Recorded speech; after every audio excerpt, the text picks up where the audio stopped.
Yo, oftentimes I get on here and I play around a lot, I don't take it too serious at times. But this particular video, man, is a very, very serious situation, man. So if you got a little time, you locked in, I'd like to tell you an experience that I went through.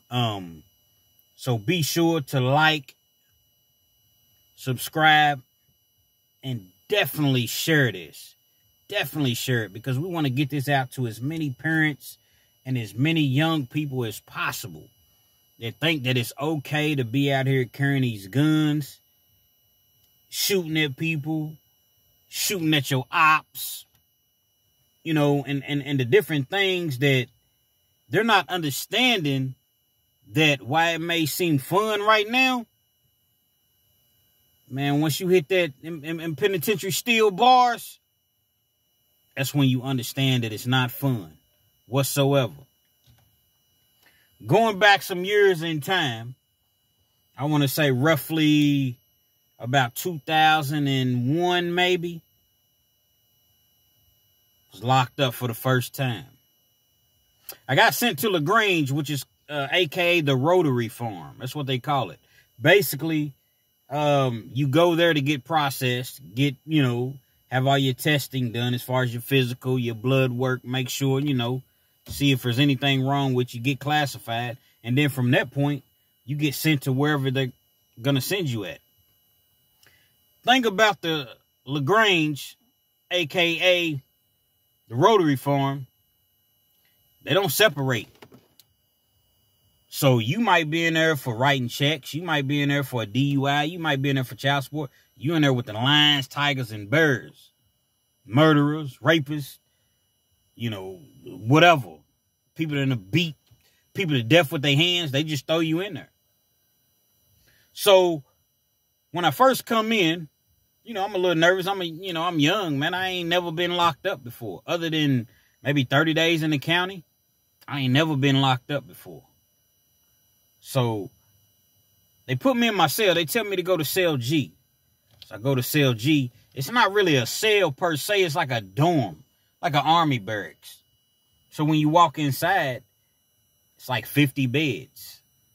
25 on one side, 25 on the other. Each bed is like bunk beds. So it's 2 people per bed. So essentially it's 100 people in there. So you got 100 people. You may have 4 phones. 2 of them ain't going to work. 2 microwaves. 1 TV. Maybe 5 toilets. 4 or 5 sinks. And 1 shower that fits maybe 5 or 6 people at once. Got a couple tables where you can sit down, play, your games, your monopolies, your board games, pretty much. Chess. So, etc. So at any rate, this particular day, I had went to court. I still had a pending case going on. So I had been sentenced on 1 case, but I still had another pending case. So they would take me to court. Well, when they take you to court, they come and get you early, like 3 o'clock in the morning. Your court time might not be until 1 o'clock, but they're going to come and get you. I was probably an hour and a half away from, where my court date stood to be. So I go to court or whatever. When I come back, later on that day, I'll probably get back at like 5 o'clock. Now, I wasn't there. I was just told this story.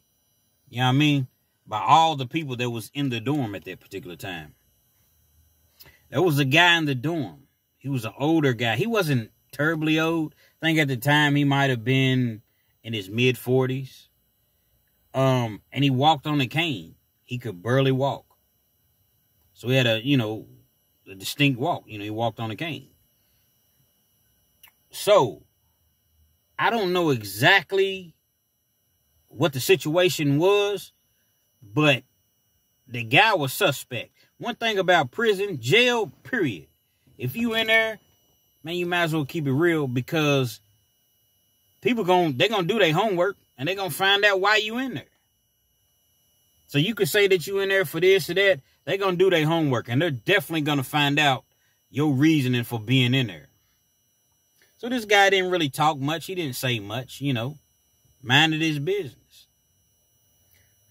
So this particular day, he was laying in his bunk, the bottom bunk. We call it rack. He was laying in his bed, for lack of better terms, for those of you all that don't know.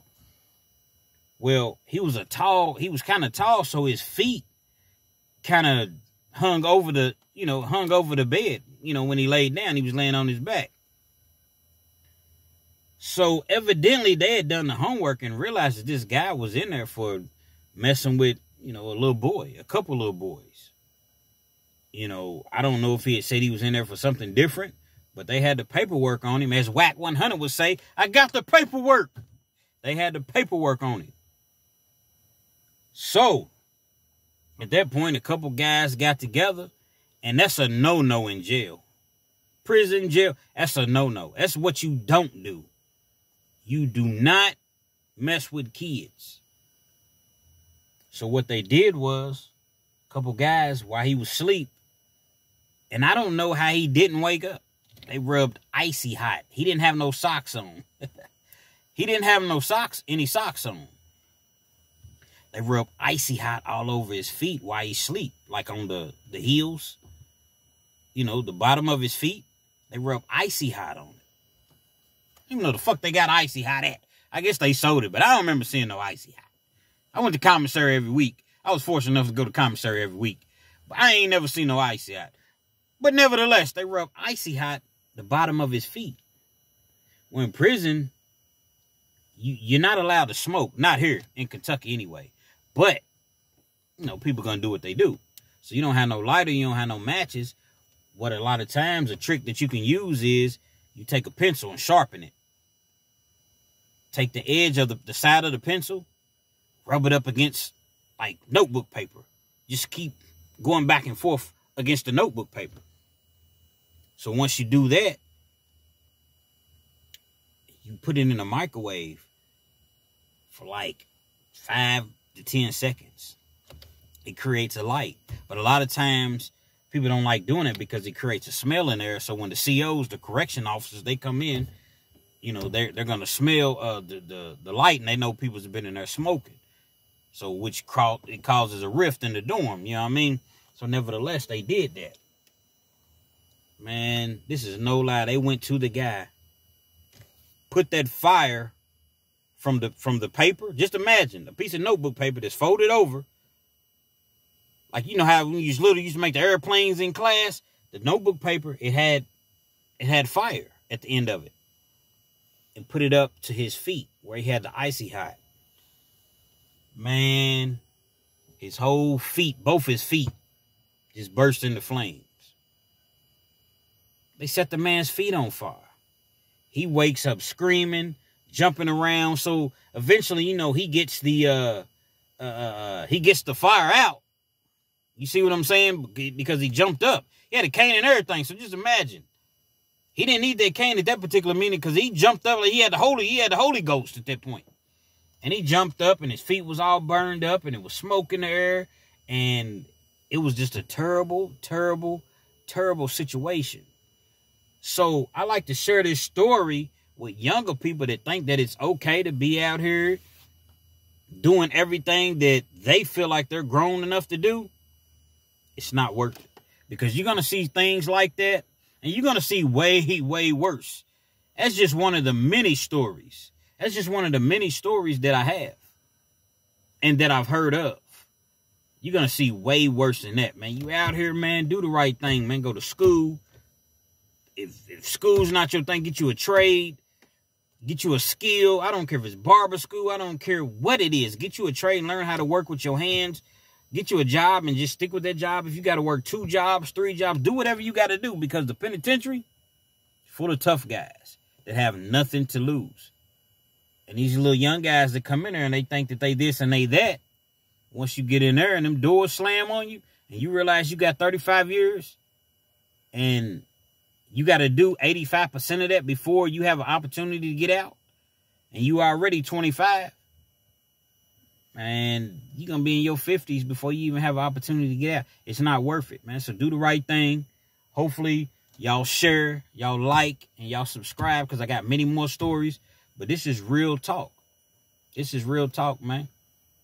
And some of you all that encourage, not all of y'all, but some of y'all encourage your, you know, your sons, your kids to be a particular type of way.